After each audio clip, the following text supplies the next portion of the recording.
Bonsoir et bienvenue à chacun d'entre vous à notre webinaire sur la cybersécurité, un webinaire qui s'organise dans le cadre de l'action Be Cyber Safe, qui est donc notre action commune entre Bicom, l'association qui gère toute la dimension digitale des entreprises et des commerces, le SNI, syndicat neutre pour indépendants, et notre action est également soutenue par le SPF Économie fédérale et les fonds européens. Alors aujourd'hui, le thème de notre webinaire est la terminologie et les concepts de la cybersécurité pour les boutiques en ligne. Notre interlocuteur et qui, à l'occasion de ce webinaire, vous expliquera tout ce que vous devez savoir en termes de cybersécurité est Pierre Michaud, notre administrateur délégué de la société Acon et qui est également professeur de cybersécurité à Enalux à Namur et donc forcément est un expert dans le domaine. Et d'ailleurs, je vais directement lui donner la parole pour qu'il vous explique plus en profondeur tout ce que vous devez savoir en termes de cybersécurité. À toi, Pierre. Super, merci beaucoup Christophe. Donc voilà, je me présente, je m'appelle Pierre et comme Christophe l'a dit, je suis professeur en cybersécurité à l'ENALUX, spécifiquement dans le département cybersécurité. Je vais juste reprendre le contrôle des slides. Hop. Voilà, normalement on doit les voir. Voilà, et donc j'ai également créé aussi, il y a maintenant 3 ans, la société ACO, qui a pour but de proposer des services en matière de cybersécurité aux PME. Au niveau de la présentation de la société, en fait, on propose essentiellement des services tels que le pen testing. Donc, pour ceux qui sont un petit peu novices en la matière, le pen test, c'est quoi? C'est des tests d'intrusion qui ont pour but de simuler des cyberattaques pour déterminer en fait les vulnérabilités de votre entreprise. Ça, ce n'est qu'un service parmi tant d'autres qu'on propose. On propose également tout ce qui est audit cybersécurité, campagne de sensibilisation à destination des membres du personnel, donc les fameuses campagnes de phishing. Un petit peu moins drôle, on intervient aussi également quand un client a eu des problèmes et qu'il a été victime de piratage, donc pour effectuer des analyses forensiques et déterminer finalement par où le hacker est passé et quel était le composant vulnérable dans l'infrastructure. Évidemment, ces analyses, elles ont pour but de pouvoir les déposer une plainte après aux organismes tels que la RCCU et la FCCU.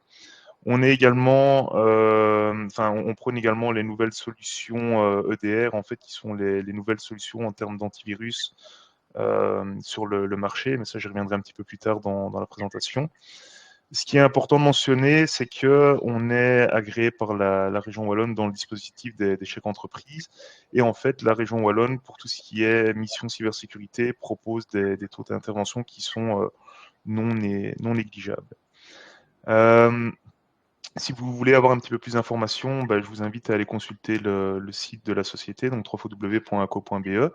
Vous pouvez également envoyer un mail à contact@aco.be ou nous joindre par téléphone au 093 83 06. Le but de ce webinaire, comme Christophe l'a dit, en fait, c'est de vous sensibiliser sur les vulnérabilités auxquelles vous pourriez être confronté en matière de e-commerce et pour justement vous expliquer un petit peu comment ça fonctionne, on va un petit peu démystifier les attaques informatiques qui ont lieu à l'heure actuelle. Donc le premier point que j'aimerais bien aborder, en fait, concerne le piratage des comptes. Donc le piratage des comptes, c'est un des éléments essentiels quand un hacker veut tenter de nuire à votre organisation ou à s'introduire dans votre système. Ce piratage, en fait, le hacker va toujours viser de tenter de pirater une ressource comme un des comptes utilisateurs que vous pourriez utiliser dans votre messagerie, donc un compte Outlook par exemple, un compte OneDrive, un compte Teams, etc. Et en fait, la compromission de ce compte va lui permettre après d'effectuer les autres étapes de cette cyberattaque dans le but, justement, soit de vous voler des informations personnelles, soit de lancer une cyberattaque pour interrompre vos services et demander, dans certains cas, des rançons. Alors, le hacker, finalement, il a quoi comme possibilité quand il veut hacker un de vos comptes? Il a deux possibilités qui sont assez simples à comprendre. Soit il va se baser sur le fait que vous avez un mot de passe faible qui est associé à vos comptes, soit vous avez réutilisé un mot de passe. Au niveau des mots de passe faibles, j'ai un petit sondage. Un bon mot de passe pour vous, ce serait un mot de passe qui contient des lettres, des chiffres, des symboles, qui n'a aucun lien avec vous, qui change régulièrement ou qui contient au moins 12 caractères. Alors, il faut savoir que parmi ces 4 propositions, en fait, les 4 sont valables. Donc, les 4 permettent d'augmenter la sécurité du mot de passe. Mais les experts en cybersécurité sont mis d'accord sur un composant essentiel qui vous permet de déterminer que le mot de passe que vous avez créé, que vous avez choisi, est un bon mot de passe. La réponse, c'est un bon mot de passe, c'est un mot de passe qui n'a aucun lien avec vous, évidemment. Et je vais vous expliquer un petit peu pourquoi. Pourquoi un mot de passe qui n'a aucun lien avec vous est un mot de passe qui est considéré comme sécurisé? Mais pour effectuer la démo, en fait, je vais me baser sur une machine. Normalement, sur mon écran, vous voyez deux machines. Celle de droite, en fait, sera utilisée un petit peu plus tard dans le webinaire. Et celle de gauche, en fait, est une machine qui est utilisée par les hackers, justement pour tenter d'effectuer des attaques. Cette machine, en fait, elle utilise un système d'exploitation qui est particulier. C'est le système d'exploitation qu'on appelle Kali. Kali Linux, c'est une distribution, donc un système d'exploitation qui est facilement trouvable sur Internet. Il est en téléchargement totalement libre.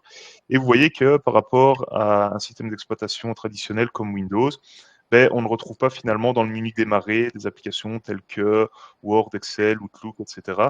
On trouve plutôt des informations des applications, qui vont permettre de venir récupérer des informations sur une cible donnée, de faire de l'analyse de vulnérabilité, de faire de l'analyse d'applications web, etc. Donc c'est vraiment un système d'exploitation qui est dédié pour la cybersécurité.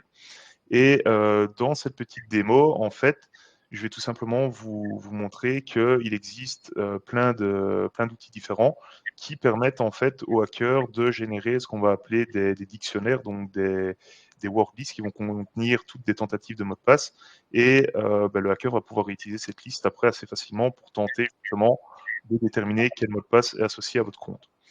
Donc ici, si je lance mon petit programme, on voit qu'il est assez sympathique. Il est interactif, donc il me demande de remplir des questions. Donc les questions que je vais remplir, c'est évidemment des questions qui sont relatives à la cible que je veux tenter de pirater. Et donc la première question, c'est le prénom de la cible. Si je prends par exemple Laetitia, que je sais que son surnom c'est Letty, qu'elle a un pseudo sur ses comptes, c'est, je sais pas, Letty 89, qu'elle est née le 10 février 1985, qu'elle a un copain qui s'appelle Geoffrey, que son surnom c'est Jojo, que Jojo il est né, je ne sais pas, le 14 septembre 1990. Qu'ils ont un enfant qui s'appelle Victoria, que voilà, je ne sais pas son surnom, donc je ne le mets pas. Je ne connais pas sa date non plus, c'est pas obligatoire. Et ils ont un chat qui s'appelle, par exemple, Zébulon. Notre amie Laetitia, elle travaille pour le SNI, voilà. Et je ne veux pas ajouter de mots par rapport à ce que lui va essayer de déterminer, donc je mets non. Je pars du principe que dans le mot de passe de Laetitia, il y a peut-être des caractères spéciaux à la fin justement de son mot de passe, donc je vais lui demander d'en introduire. Je vais peut-être lui demander d'introduire également des nombres de manière aléatoire. Et le leap mode, en fait, c'est ce qui permet de convertir des lettres en chiffres. Donc ici, on a l'exemple LEET va donner 1, 3, 3, 7. Je peux toujours les mettre, ça coûte rien en plus. On voit ici en fait que l'ordinateur, le logiciel a réussi en fait en quelques secondes à déterminer 22 450 mots potentiels qu'on va pouvoir utiliser pour tenter de casser l'application, enfin de casser l'authentification de l'application de la personne. Et le fichier qui a été créé s'appelle laetitia.txt. Si je l'ouvre en fait, on voit que dans laetitia.txt, il a fait toutes des combinaisons possibles du password que Laetitia pourrait utiliser. Donc, les nombres sont souvent utilisés ou générés par rapport à ce que moi j'ai introduit comme date de naissance. Et on voit par exemple que pour Geoffrey, qui est son compagnon, ben, il a également essayé de remplacer certaines lettres par certains chiffres. Donc, si je le rappelle, oui, on a 22 449 possibilités. Et ça m'a pris littéralement 25 secondes pour générer cette liste que je pourrais tenter de réutiliser. Évidemment, les 29 449 possibilités, la personne ne va pas les tester à la main, donc il existe aussi des outils qui vont permettre de faire des requêtes automatisées sur les applications pour tester justement ces 22 449 possibilités qui sont dans mon fichier texte. Donc, voilà pourquoi c'est assez important d'utiliser un mot de passe fort. Donc, le conseil que tu donnes, c'est véritablement d'avoir trouvé des mots, des chiffres qui n'ont aucun lien avec ce que tu es et ton environnement. Voilà, c'est ça. Donc en fait, on va partir du principe que pour générer un mot de passe qui est sécurisé, on va prendre un mot de passe qui ne contient aucune information nous concernant. Voilà. Et donc, mais en fait, il y a quelques règles de base qu'il faut suivre, qui sont pas très compliquées. Je vais prendre ici un exemple assez simple de quand on a commencé à introduire des mécanismes d'authentification au niveau des services ou des programmes qu'on utilisait. Donc, l'authentification, c'est un mécanisme qui est assez vieux. Ben, la plupart des gens, et ça s'est déjà vu en entreprise, ils utilisaient comme mot de passe 1, 2, 3, 4, 5, 6. 1, 2, 3, 4, 5, 6, ben, on a établi une première règle qui disait on ne veut pas de caractères consécutifs. Donc, A, B, C, D, E, F, on n'en veut pas. 1, 2, 3, 4, 5, 6, on n'en veut pas. On prend cette règle-là, on demande un autre mot de passe. Ben, on va prendre AZERTY. AZERTY, il n'y a pas de caractères qui suivent, donc a priori ce serait bon. AZERTY, ben, ça a été un mot de passe qui a été souvent utilisé parce que c'était les premières lettres du clavier. Et ben, on s'est dit, OK, on va encore rajouter une autre règle. On va dire que le mot de passe, il ne peut pas être commun. Donc tout ce qui est AZERTY 1, 2, 3, Hello ou des mots qu'on retrouve souvent, on va les bannir en fait lorsqu'on va créer un mot de passe. Ce qui nous a amené à créer un mot de passe. Si je prends par exemple Laura, c'est un mot de passe qui pouvait être accepté dans le passé et qui pouvait être considéré comme sécurisé. Mais au niveau en fait du temps de calcul qu'on arrive à avoir pour les machines, Laura, c'est un mot de passe qui serait assez vite cassable, on va dire. Et donc, on ajoute une autre règle, on va ajouter le fait qu'il faille une majuscule dans le mot de passe. Bah, on va continuer comme ça. La personne, elle va faire quoi? Elle va reprendre le mot de passe qu'elle avait précédemment défini, donc Laura, et elle va mettre un L majuscule. Ce qui n'est pas considéré comme plus sécurisé, parce que si la personne s'appelle Laura, en quelques tentatives, on a réussi à trouver son mot de passe. On va rajouter une autre règle, on va dire, on veut au moins un chiffre dans le mot de passe. Et toutes ces règles-là, c'est des règles que vous retrouvez en entreprise, mais on va essayer de trouver une autre manière de créer des mots de passe de manière sécurisée. Mais si on rajoute un chiffre, Laura, elle va simplement mettre Laura 1. Laura 1, c'est pas super sécurisé, donc on va lui demander de rajouter un symbole. Elle va faire quoi? Elle va rajouter un point d'exclamation. Et ainsi de suite, on va finir par établir des règles, mais qui finalement ne vont pas amener une sécurité assez robuste par rapport donc, aux techniques dont on dispose pour tenter de trouver un mot de passe.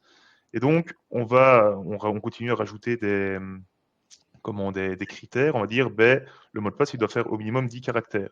On va mettre Laura 2013, point d'exclamation. Voilà, on va prendre l'année où on aurait pu mettre 2024. C'est exactement ce que les gens font. Et on va obliger l'utilisateur à changer son mot de passe tous les 3 mois. Mais Laura, qu'est-ce qu'elle va faire? Quand elle va devoir le changer, elle mettra Laura 2014, point d'exclamation. Et donc, finalement, on se retrouve avec un processus qui ne permet pas d'établir un mot de passe qui est assez robuste à partir du moment où le mot de passe il est dérivé d'informations personnelles que vous possédez. Pour la petite anecdote, il faut savoir que lors d'audits de sécurité qu'on a été amené à faire, des exemples comme ça, c'est déjà arrivé, notamment lorsqu'il y a des nouvelles personnes qui arrivent dans l'entreprise. On voit que le mot de passe qui leur sont assignés, c'est welcome 01, point d'exclamation. Et la personne, en fait, elle n'a pas énormément de connaissances en IT et elle va conserver ce mot de passe-là pendant les 3 premiers mois où elle va être dans l'entreprise. Ce qui a déjà permis de compromettre un compte et par la suite compromettre la sécurité de l'ensemble de l'infrastructure. Alors, celui qui est à l'origine de toutes ces règles qu'il a instaurées, c'est Bill Burr. Et en fait, ce monsieur se rend compte que les différentes règles qu'il a créées pour permettre de générer un mot de passe sécurisé, elles ne fonctionnent pas. À partir du moment où, encore une fois, on utilise une information qui est personnelle, on arrive assez vite à tomber sur le mot de passe que la personne a choisi. Donc ici, on voit des titres qui sont parus dans l'actualité. Évidemment, c'est des titres qui étaient en anglais, qui ont été traduits en français, mais on voit bien qu'en fait, il regrette les mécanismes qu'il a forcé, qu'il a demandé d'implémenter dans les entreprises. Alors, la question transversale, évidemment, quand on a défini tout ça, c'est comment choisir un mot de passe qui est sûr et convivial. La réponse, en ne le choisissant pas. Donc, en fait, à partir du moment où vous allez choisir un mot de passe, vous pouvez être sûr que vous allez inconsciemment mettre un critère ou une notion qui vous est propre à vous. Donc, ne choisissez pas votre mot de passe. Il existe des outils qui vous permettent en ligne de générer des mots de passe de manière totalement aléatoire. Donc, par exemple, le site passwordcreator.org, il vous permet de générer des mots de passe sur différents critères. Donc, est-ce que vous voulez un mot de passe totalement aléatoire, un mot de passe que vous pouvez facilement retenir de manière écrite, un mot de passe que vous ne pouvez pas shifter, donc décaler, un mot de passe qui est basé sur des mots qui n'existent pas, ou un mot de passe qui utilise simplement des noms communs, donc en fonction de la langue que vous choisissez. Alors, le problème qu'on a là-dedans, c'est que au plus on va utiliser un mot de passe qui va être long, par exemple, si je prends des phrases ici, que j'ai Bayer, céramique, recyclage, menu, le mot de passe, il va être considéré comme fort, parce qu'il n'a strictement rien à voir avec la personne.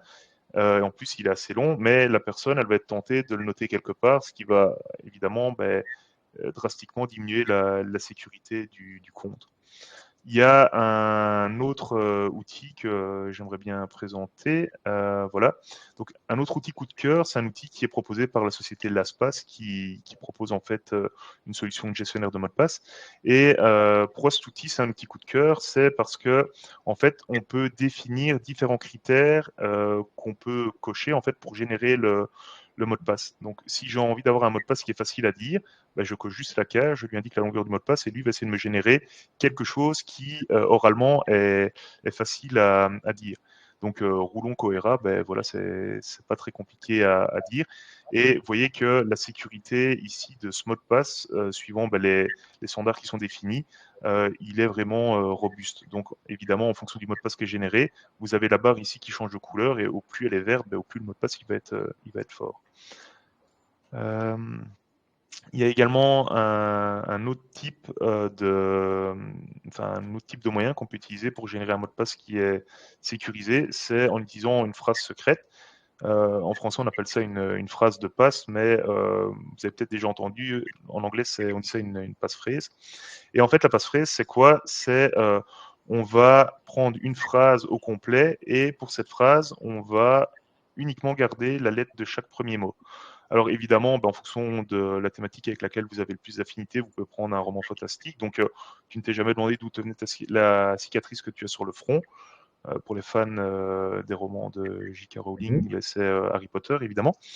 Vous pouvez prendre une notice de médicament si vous n'êtes pas inspiré. Donc, la dose est au maximum d'un comprimé à croquer par jour. Ou un fait avéré, le piano utilise des marteaux pour frapper les cordes et émettre un son. Et en fait, vous prenez à chaque fois la première lettre de chaque mot pour constituer votre mot de passe. Ça vous permet de le retenir de manière facile et d'avoir un mot de passe qui est également robuste. D'ailleurs, vous pouvez en fait récupérer les mots de passe qui sont générés comme ça avec des passphrases et les soumettre en fait dans le gestionnaire de l'espace où il vous indiquera évidemment le degré de sécurité du mot de passe que vous avez défini. Alors, le deuxième vecteur d'attaque, si je reviens à ça, c'était les mots de passe réutilisés. Donc, pourquoi les mots de passe réutilisés constituent aussi un gros risque au niveau des entreprises? Mais pour ce faire, je vais vous prendre une petite démo. Cette petite démo, en fait, elle est basée sur des solutions qui existent, qui sont disponibles en ligne.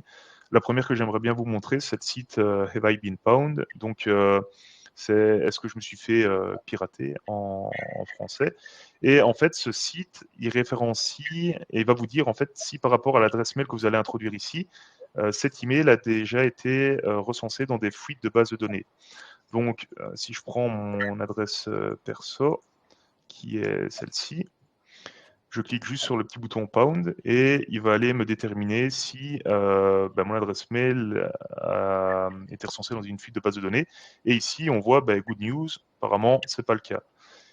Si je prends l'adresse mail de mon collègue, donc qui est chez Fox & Fish, on voit que lui, par contre, il a son adresse mail qui a été impliquée dans des fuites de bases de données. Donc on voit ici Open Subtitles, donc qui est un site pour générer des sous-titres pour des séries, Red Forum où on trouve du contenu relatif à tout ce qui est hacking, Roll20, Ticket Counter, Trello, etc.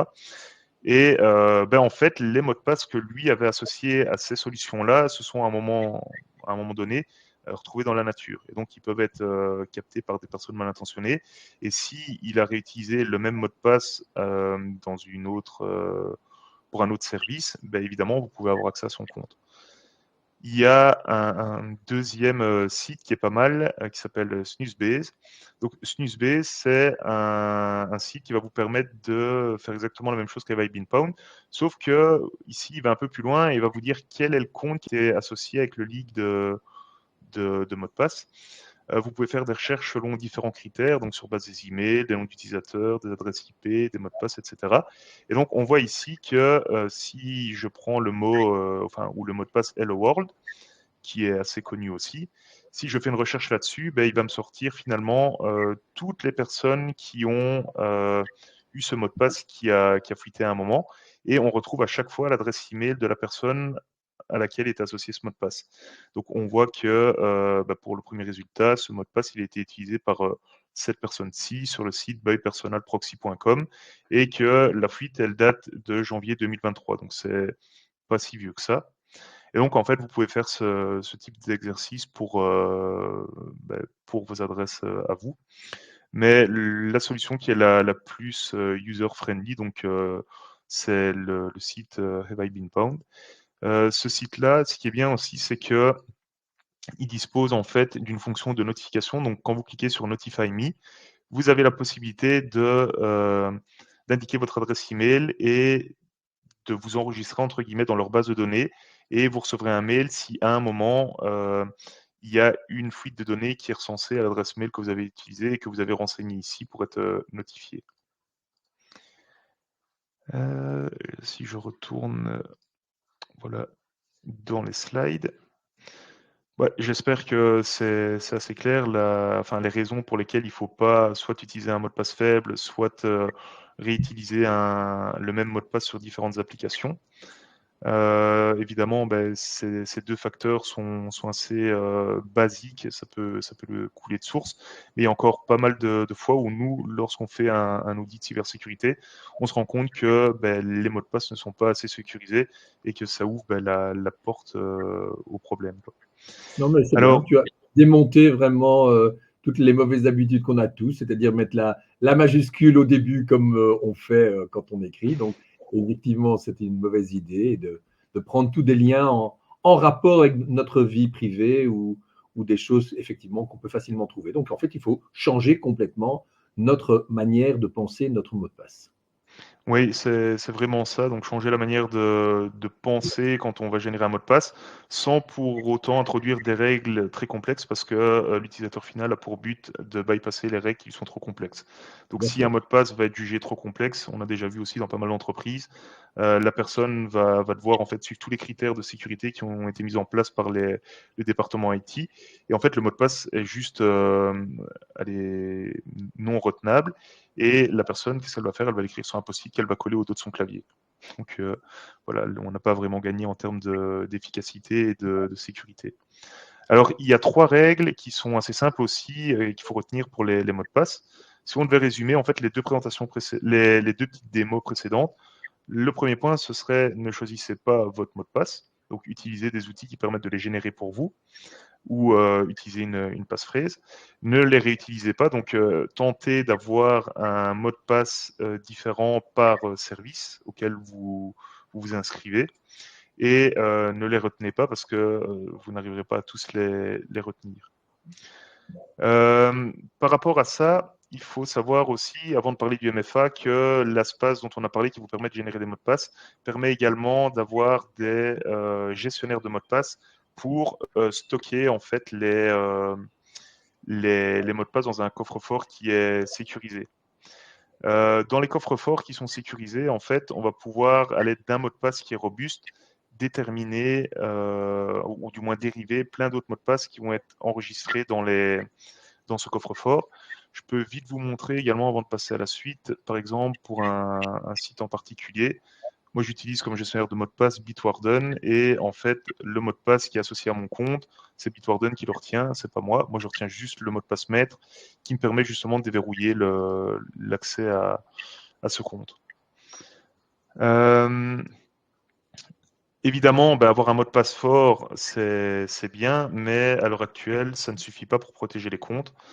Il y a un autre mécanisme qu'on sait mettre en place et que les fournisseurs de services poussent de plus en plus, c'est le MFA, donc le Multifactor Authentication, ou en français, l'authentification multifacteur. Alors, l'authentification multifacteur, elle permet d'accroître la sécurité du compte, évidemment si elle est gérée correctement. Alors, le premier moyen d'utiliser le MFA, vous avez déjà tous vu ce type de pop-up, surtout si vous utilisez des services Google, c'est la vérification en 2 étapes. Donc, à partir du moment en fait, où je vais vouloir accéder, par exemple, à mon adresse Gmail, je vais recevoir une pop-up sur mon smartphone dans l'application Gmail où on va me dire, ben voilà, on a détecté une tentative de connexion, est-ce que c'était bien moi? Oui, non. Et alors, on accepte, et si on a la combinaison avec le bon mot de passe et on a mis oui à la pop-up, on va avoir l'accès qui va être autorisé au compte. Cette manière, elle n'est pas optimale. Pourquoi?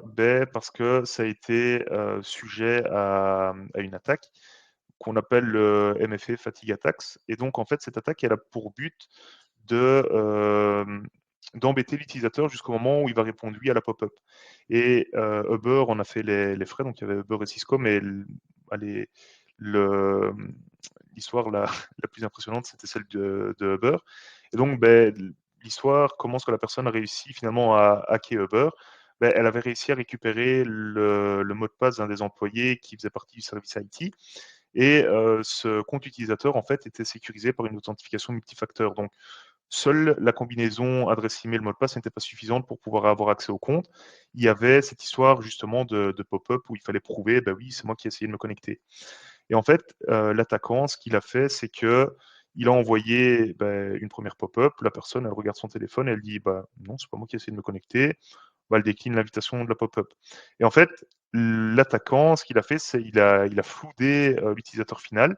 Il lui a envoyé 50 pop-up d'affilée en disant, voilà, est-ce que c'est moi? La personne, elle met non, puis hop, ça revenait, est-ce que c'est moi? Non, non, non. Et puis la personne qui travaille chez Uber, elle se dit, à mon avis, il y a un bug avec l'application, c'est pas possible. Elle reçoit encore une pop-up, elle met est-ce que c'est moi? Oui.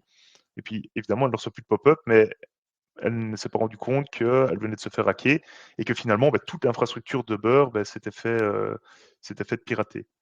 Donc voilà, le MFA, ça renforce la sécurité de connexion au compte, mais cette manière-là n'est pas optimale. Heureusement, il y a d'autres manières d'utiliser le MFA. Donc, une autre manière qu'on va utiliser, c'est que l'utilisateur ne va pas devoir appuyer pour confirmer que c'était bien lui qui était à l'origine de la tentative. On va lui demander de rentrer quelque chose.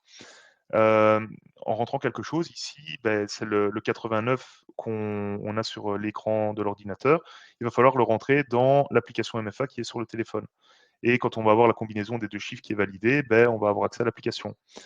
Normalement, ça doit également vous évoquer It's Me. Donc pour ceux qui utilisent It's Me, pas à chaque tentative de connexion, mais il y a des moments où en fait on vous demande de confirmer que c'était bien vous en appuyant sur le symbole qui apparaît à l'écran et qui est répercuté sur l'application.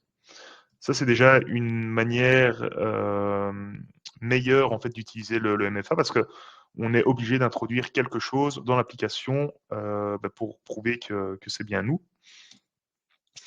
Mais vous allez voir que ce moyen a été également sujet à des cas de piratage. Donc, pour la petite histoire, en 2020, Twitter s'est fait pirater, et Twitter s'est fait pirater via une attaque qu'on appelle Man in the Middle. Donc, en français, c'est l'attaque de l'homme du milieu, où l'attaquant va se placer en fait au niveau du canal de communication dans le but d'intercepter des informations.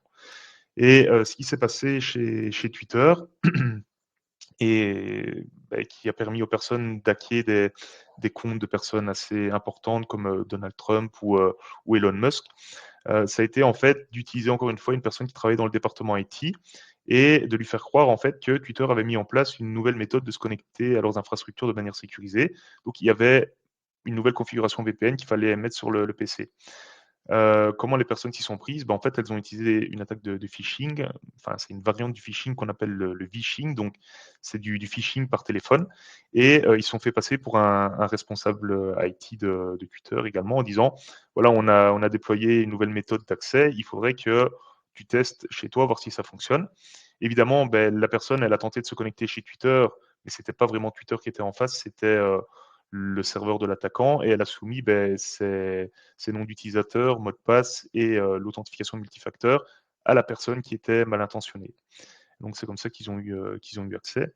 Et alors, au niveau de LastPass, alors là, on a utilisé un autre vecteur d'attaque qui est le keylogger. Donc le keylogger, en fait, son but, c'est d'être installé sur une machine et c'est d'enregistrer toutes les frappes de l'utilisateur il va faire sur le clavier. Alors LastPass, comment ils se sont fait pirater? La personne, elle est, enfin, encore une fois, on target toujours les personnes de l'IT, hein, mais la personne qui travaillait chez LastPass avait un PC de l'entreprise et elle utilisait en fait un logiciel pour, faire du streaming vidéo et malheureusement, en effectuant une mise à jour du logiciel, elle a installé, un virus et ce virus, c'était un keylogger qui a enregistré toutes les frappes de la personne et donc l'attaquant a malheureusement, récupéré l'adresse email, de l'entreprise, le mot de passe de la personne à qui appartenait le compte et le code qui était généré par l'application MFA. Et donc, voilà, il y a un mieux dans le fait d'utiliser le MFA, mais on sait encore faire mieux. Alors, c'est je pense que peu de personnes à l'heure actuelle, utilisent ça, du moins dans ceux qui nous regardent. Mais il existe en fait des mécanismes, de multifactor authentication qui sont hardware et donc là, vous devez vraiment avoir, le device sur vous pour prouver que vous êtes la personne qui veut se connecter à tel compte. Et donc, ça rend évidemment, l'authentification beaucoup plus sûre parce que si vous n'êtes pas en possession de ce device, vous ne pourrez pas accéder à vos ressources. Évidemment, il y a moyen pardon, de coupler ce type de mécanisme avec d'autres solutions comme les, les codes qui sont générés de manière aléatoire, parce qu'on n'est jamais à l'abri que ce type de device ait un problème et pour récupérer l'accès à son compte, c'est un peu plus compliqué. Et la dernière méthode, en fait, pour faire de l'authentification multifacteur, c'est tout ce qui concerne le passkey et le passwordless. Donc, l'idée derrière tout ça, c'est finalement de se passer des mots de passe et d'utiliser quelque chose qu'on possède tous et qui nous est unique pour pouvoir s'authentifier. Alors, on pense directement, en fait, à son doigt pour tout ce qui est biométrie. On pense, directement à tout ce qui est reconnaissance faciale, hein, qui est déjà utilisé par les smartphones à l'heure actuelle. Et en fait, l'idée, ce serait d'avoir un mot de passe généré pour chaque, service auquel vous voulez accéder. Mais ce mot de passe ne serait déverrouillé que, en présence de, votre empreinte digitale, de votre, reconnaissance faciale, de votre iris aussi. Il y a des scanners d'iris, vu qu'ils sont, ils sont uniques par personne. Et le fait, en fait, de pouvoir s'authentifier de cette manière, ça permet à l'utilisateur de ne plus retenir de mot de passe et d'avoir un mot de passe qu'il ne doit pas retenir qui est différent pour chaque service qu'il utilise. Donc on essaie toujours d'aller vers, d'augmenter la sécurité d'authentification tout en favorisant le confort de l'utilisateur, évidemment. Alors, après ce 1er point où on a parlé, du piratage de compte, on va arriver à un deuxième type, d'attaque qui est le phishing et qui est encore, enfin qui est assez répandu, à l'heure actuelle. Et donc le but du phishing, c'est évidemment de pouvoir vous voler des informations personnelles dans le but, de pirater un de vos comptes ou d'avoir accès à un service dont on n'est pas censé avoir accès. Alors, une tentative, typique de phishing, c'est le mail qu'on a ici. Donc, nous venons de recevoir une facture à votre nom. Savez-vous de quoi il s'agit? Avec, une facture à votre nom qui a qui a un lien, en fait, qui peut rediriger l'utilisateur vers une autre source que celle du mail. Et évidemment, il faut pouvoir avoir les cartes en main pour déterminer pourquoi ce mail est un mail de phishing. Il faut savoir également que les tentatives de phishing, c'est des tentatives qui sont assez vieilles, sauf qu'elles elles n'étaient pas aussi bien élaborées qu'à l'heure actuelle. Avant, on avait des gros boutons bleus, cliquez ici pour initialiser le mot de passe. Maintenant, on sait faire vraiment des choses beaucoup plus belles qui s'apparentent vraiment à un mail de l'entreprise. On arrive également à reprendre les signatures de mail. On arrive également, on enregistre des domaines qui s'apparentent au domaine de l'entreprise, mais qui ne sont pas le domaine de l'entreprise. Et ici, en fait, qu'est-ce qui aurait pu aller mettre la puce à l'oreille à Elk que ce mail était une tentative de phishing? Premièrement, si vous passez votre curseur sans cliquer sur le lien, vous allez avoir en fait l'adresse du lien vers lequel vous allez être redirigé. On voit ici que la redirection, elle se fait non pas vers un nom de domaine, mais vers une adresse IP. Et ça, en général, c'est déjà pas bon signe. Normalement, un lien, il va rediriger vers un partage de documents style un OneDrive, un Google Drive, un Dropbox, etc. Mais quand on vous redirige directement vers une adresse IP, méfiance. Est-ce que l'expéditeur est étrange? Donc ici, c'est pas le cas, mais on pourrait supposer que Elk, en fait, a eu son compte qui a été piraté et que le pirate a utilisé son compte pour envoyer la tentative de phishing à son collègue Thomas. Donc l'adresse mail ici peut soit être bizarre, soit être légitime, mais ça doit pas être le seul facteur déterminant pour voir si un mail est une tentative de phishing ou non. Le lien bizarre, on vient d'en parler. Un autre facteur auquel vous pouvez prêter attention, c'est est-ce que le mail a un style d'écriture qui est curieux? Est-ce que ça ressemble pas au mail que vous recevez d'habitude de cette personne-là? Est-ce que, on vous demande des choses qui sont inhabituelles, inattendues? On pourrait directement revenir, à une tentative où on va vous dire que, on est bloqué dans tel pays, qu'on a besoin de recevoir de l'argent pour prendre le billet d'avion et cetera. Voilà, ça change un petit peu des demandes traditionnelles qu'on a l'habitude de recevoir. Est-ce que c'est sensible? Est-ce que c'est risqué? Est-ce qu'on vous demande de faire quelque chose encore une fois, de bizarre, de risqué, d'inhabituel? Et généralement, il y a toujours un contexte d'urgence dans les mails de phishing. On va vous demander de prendre action très rapidement.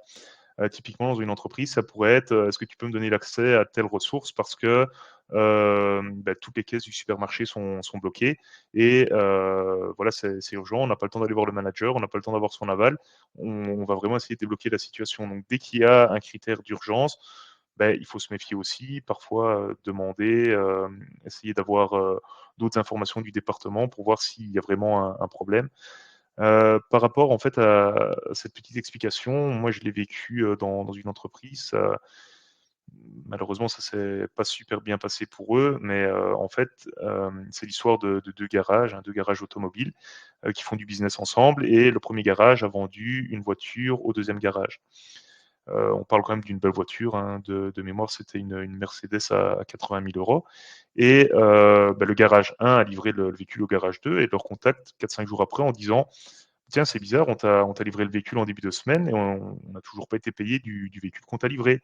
Et là, le garage numéro 2 répond au garage numéro 1: Si, on a fait le paiement dès que tu nous as amené la voiture, donc c'est bizarre que tu l'aies pas encore reçu». Et donc finalement, cette plainte est arrivée dans notre, département, cybersécurité, parce qu'apparemment il y avait anguille sous roche. Et la facture, en fait, du garage numéro 1 s'était faite intercepter avant d'arriver dans la boîte mail du garage numéro 2 et le numéro de compte IBAN avait été, changé.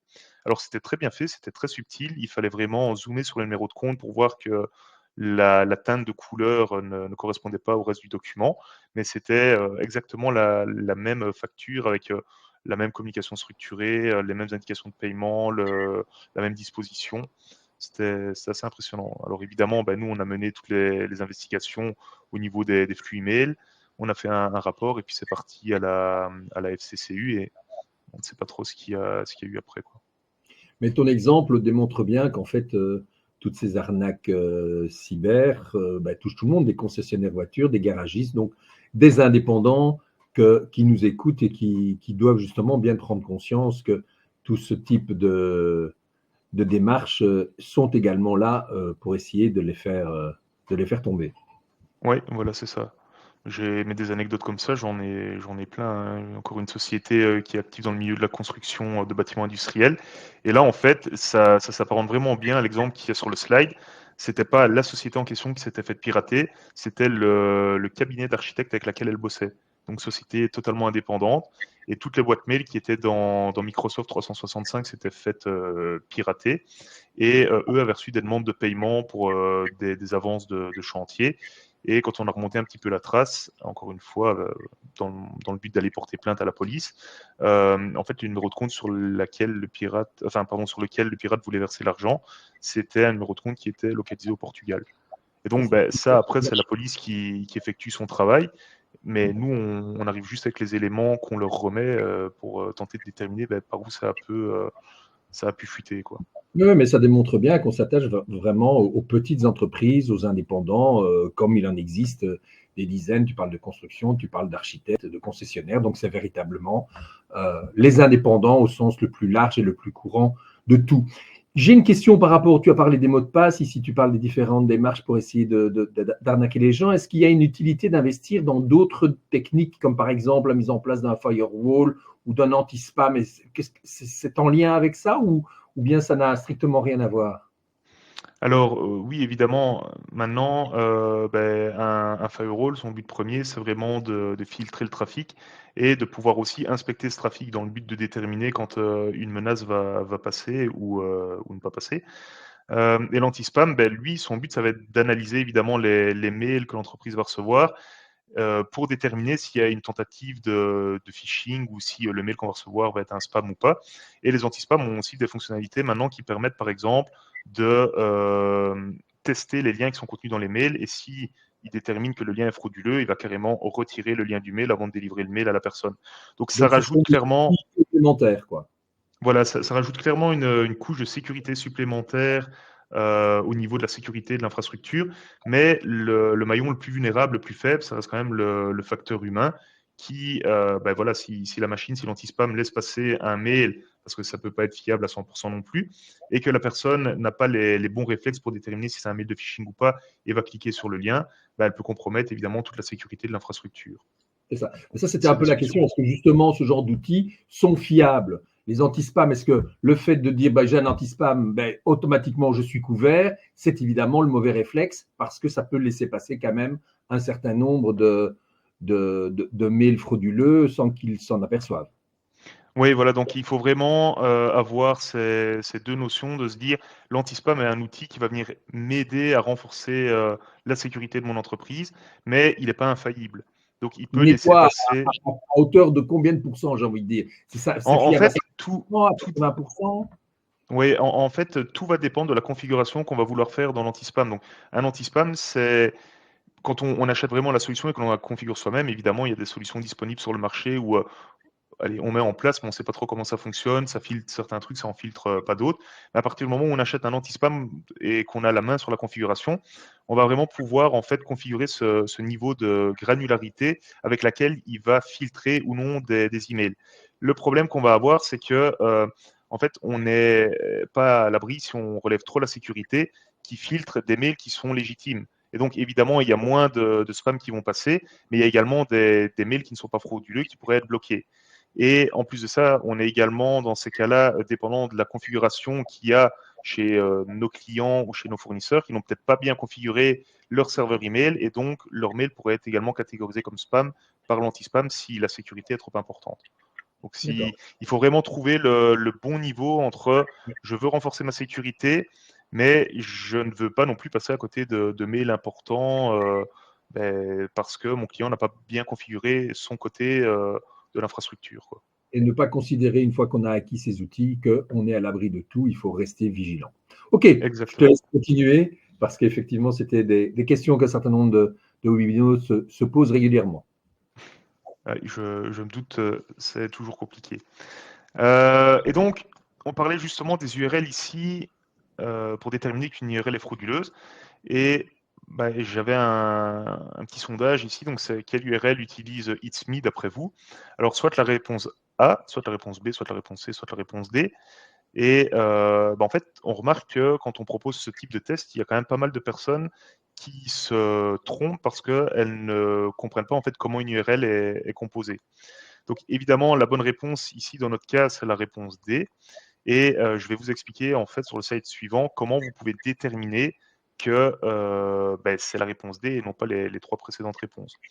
Alors, si on regarde la réponse D, qui est l'URL légitime de It's Me, comment elle se décompose? On va tout d'abord avoir le protocole qu'on utilise en fait pour arriver sur la page en question. Donc ici, c'est de l'HTTPS. HTTPS, pourquoi? Parce que en fait, au tout début d'internet, on utilisait l'HTTP, mais HTTP n'était pas un protocole sécurisé qui favorisait la confidentialité des données. Il n'y avait pas de chiffrement en HTTP. Et donc ici, étant donné que on soumet de plus en plus d'informations confidentielles, des usernames, des mots de passe, etc., on n'a pas envie que quelqu'un sur le réseau puisse intercepter ces requêtes et puisse en fait lire ce que nous, on introduit. Donc, c'est pour ça qu'on a introduit le S dans HTTPS, HTTP version sécurisée. On a le my.prd qui est en fait un sous-domaine du domaine principal itsme.be. Donc, il faut bien voir dans cette décomposition que quand on a l'URL au complet, tout ce qui va venir avant le slash, enfin les 2 derniers éléments, ça va vraiment être ça, le nom de domaine de l'entreprise. Donc, tout ce qui est, si j'avais eu le itsme.be.my.prd, c'est absolument pas itsme parce que my.prd, ça aurait été le nom de domaine. Par contre, à itsme, on peut avoir plusieurs sous-domaines qui vont être attachés. Donc, le my.prd, c'est pas parce qu'on a my.prd que d'office cette URL est malicieuse. Non, cette URL ici, ce sous-domaine, il est bien attaché à itsme.be. Et alors, en fait, tout ce qui suit la dernière URL, c'est le chemin vers la ressource on veut aller questionner. Donc, la plupart du temps, si je prends par exemple une page de login d'application, on aurait itsme.be/login. Ça va? Mais justement, pour bien vous montrer en fait les différences qu'il y a et comment est-ce qu'on analyse un domaine, si je prends le premier, ici, le nom de domaine en fait de ce site-là, c'est bien partner-support.com. Et donc, ce site n'a strictement rien à voir soit avec Itsme, soit avec la plateforme egov.be. Donc, le site, c'est vraiment partner-support.com. Pour la deuxième URL, voilà, elle est formatée de manière différente. C'est pas non plus parce qu'on a le itsme.be qui est après que ça va appartenir à itsme. On est toujours sur quelqu'un qui possède le nom partner.support. Et vous voyez en fait que ici, le point support, il est équivalent au point .com qu'on a au-dessus. Donc, tout ce qui est avant l'URL, c'est ce qu'on appelle le top level domaine, donc le dernier domaine. Et on retrouve là-dedans les .com, les .be, les .eu, les .org, etc. Et on peut avoir maintenant des TLD qui sont un peu plus exotiques, comme des .support, des .car, des .ciné, etc. Au niveau de la troisième URL, celle-là, elle est un petit peu plus vicieuse parce que le réel nom de domaine de itsme, c'est itsme.be. Ici, on a its-me.be. Encore une fois, c'est pas itsme qui est là derrière. C'est vraiment quelqu'un qui a enregistré ce nom de domaine, donc its-me.be. Donc, bien regarder à ça. C'est comme si vous aviez, par exemple, my-facebook.com. C'est pas Facebook. Facebook, son nom de domaine, c'est facebook.com. C'est pas my-facebook.com. Pour le quatrième lien, là, il faut voir en fait si l'organisme possède peut-être d'autres top-level domaines. Donc, dans le cas d'Itsme, Itsme, c'est une solution belge. Itsme.de, ça n'existe pas. Par contre, dans le cas d'Amazon, si vous prenez amazon.fr ou amazon.de, c'est bien Amazon qui est derrière. Amazon, un web commerce qui est en Allemagne. Donc, il faut prêter également attention à ça. Et parfois, vous pouvez avoir des URL en fait qui sont totalement random. Donc, ce qui intéresse les gens, c'est juste de faire du phishing. Ils s'en foutent en fait de savoir quelle URL ils vont utiliser. Et donc, ici, le nom de domaine, c'est UGQ qui est imprononçable, .to. Ça, c'est vraiment le nom de domaine. Et donc, le itsme.be, c'est un sous-domaine de ce domaine-là. J'espère que c'est un peu plus clair sur comment une URL se compose et j'espère que la prochaine fois que vous aurez un mail qui vous semble suspect avec un lien, simplement en passant votre curseur sur le lien et sans cliquer, vous pourrez déterminer si voilà, la ressource sur laquelle vous allez être dirigé est légitime ou pas. Au niveau des nouvelles attaques, donc ça a le mérite d'être abordé aussi dans ce webinaire. Donc, une fois que la personne, elle a réussi via une attaque de phishing ou autre à compromettre un compte utilisateur, elle va tenter en fait d'aller plus loin, d'élever ses privilèges, pardon, et de pirater l'appareil. Évidemment, en piratant l'appareil, elle pourra avoir accès à davantage de ressources, de documents confidentiels de l'entreprise, à d'autres informations, et elle pourra tenter de compromettre de plus en plus l'infrastructure. Alors, j'aime bien toujours commencer par un petit quiz. Donc, à votre avis, la plus grande menace de nos jours, est-ce que c'est d'utiliser des réseaux Wi-Fi publics? Est-ce que c'est toujours d'accepter les cookies? Est-ce que c'est d'ignorer de reporter les mises à jour pendant longtemps? Ou est-ce que c'est des sites web qui sont non sécurisés? Donc, j'ai évoqué le protocole HTTP tout à l'heure. Voilà, on le retrouve ici. Donc, la version du protocole HTTPS, mais qui n'est pas chiffrée. Alors, encore une fois, je suis d'accord que ces 4 points, en fait, représentent tous une menace, mais il y en a un qui est encore plus important que les 3 autres. Et alors, ce point, c'est ignorer et reporter les mises à jour pendant longtemps. Je vais vous montrer via une petite démo encore, parce que les démos sont souvent plus parlantes qu'un grand blabla, que le fait de ne pas avoir sa machine à jour, ça peut jouer. Alors, pour effectuer la petite démo ici, j'ai à ma disposition toujours ma machine Kali, utilisée par l'attaquant. Je ne sais pas si on sait bien lire. Pire, je peux toujours zoomer. Et alors, de l'autre côté, à droite, j'ai une machine, tout ce qu'il y a de plus traditionnel, machine Windows 10. Si je regarde, je pense que Windows Update ici, voilà, est à jour. La dernière fois qu'il a été checké, c'était aujourd'hui à minuit 58, donc les mises à jour sont faites. Ça aurait pu également fonctionner avec Windows 11. On voit ici que j'ai différents mécanismes de sécurité. Alors, je ne sais pas si c'est bien lisible, mais ici vous retrouvez le panel d'administration de Windows Defender, qui est l'antivirus fourni par Microsoft. Vous retrouvez également une solution EDR, et je reviendrai dans la dernière partie du webinaire, mais qui est on peut apparenter ça à un antivirus qui est boosté à bloc. Et donc voilà, il n'y a aucun signe qui laisse à présager que cette machine pourrait se faire compromettre. Et finalement, pour y aller, je vais partir du principe que voilà, je reprends ma machine attaquante. J'ai ici en fait un petit programme qu'on utilise pour pouvoir interagir avec l'autre machine, donc la machine de la victime, si celle-ci venait à se rendre sur un site qui est vérolé, un site dont le but c'est de nuire à la personne qui le visite. Donc, je reprends mon exemple avec Thomas, et on va partir du principe que Thomas, il a reçu dans sa boîte mail un mail lui indiquant que sa nouvelle copine avait en fait posté une photo de lui sur Instagram et qu'il pouvait la visionner. Donc, un cas typique de mail comme on peut en recevoir. Et on voit que ici, la première chose qui doit mettre la puce à l'oreille, et je ne sais pas si en zoomant sur la page, vous verrez mieux. Non, il n'y a que la page qui change. En fait, l'URL sur laquelle il se rend, c'est my-instagram.com. Donc, c'est pas instagram.com. Donc, ici, on est dans le cas de figure qu'on a vu juste avant. C'est pas le domaine d'Instagram, c'est un autre domaine. Et on retrouve en fait ici une page banale indiquant que Instagram est en maintenance et on demande de revenir plus tard. Je ne sais pas si vous avez fait attention, mais en fait, quand l'utilisateur s'est rendu sur ce lien, on voit ici qu'il y a une machine qui est apparue dans la console de l'attaquant. Et en fait, cette machine, elle a pour but de dire qu'il y a une connexion qui a été initiée entre la machine de la victime et la console de l'attaquant. Et on peut en fait récupérer plein d'informations. On peut déjà récupérer l'information sur la personne. Elle se trouve a priori en Europe sur un fuseau horaire JMT plus 2. Elle utilise tel type de navigateur. Alors ça, c'est un peu imprécis, mais on peut déjà avoir une idée. Elle s'est rendue, en fait, on a réussi à la piéger grâce à my-instagram.com.